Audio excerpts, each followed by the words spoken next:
एक धक्कादायक बातमी बीडमधून आहे। पुरोगामी म्हणवणाऱ्या महाराष्ट्रामध्ये आजही जात पंचायतीकडून बहिष्कृत केलं जात असल्याचा धक्कादायक प्रकार समोर आलाय।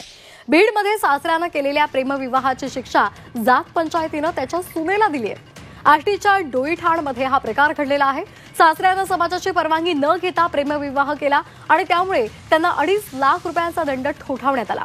अनेक वर्ष झाली त्यानं तो दंड भरला नाही आणि त्यामुळे जात पंचायतीनं सुनेसह मुलाला बोलावलं। त्यांनीही असमर्थता दर्शवल्यामुळे पंचांनी या कुटुंबाला 7 पिढ्या समाजातून बहिष्कृत करण्याचे आदेश दिले। तसंच पोलिसांमध्ये तक्रार दिल्यास जीवे मारू अशी धमकी सुद्धा दिली। या प्रकरणामध्ये 9 जणांविरोधात आष्टी पोलीस ठाण्यामध्ये गुन्हा दाखल झालाय।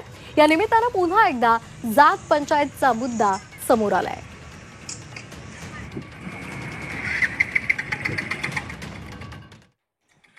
फिर्यादीचे जे सासरे होते त्या सासऱ्यांनी प्रेमविवाह केला होता।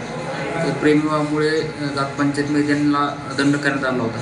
तो दंड न भरल्यामुळे फिर्यादी व त्यांच्या कुटुंबाला त्यांनी समाजाने जात पंचायतीवरून बहिष्कार टाकलेला आहे। त्या अनुषंगाने आष्टी पोलीस स्टेशन येथे सामाजिक बहिष्कार अधिनियमाप्रमाणे तसेच नवीन भारतीय न्यायसंहिता कलमाप्रमाणे गुन्हा दाखल आहे।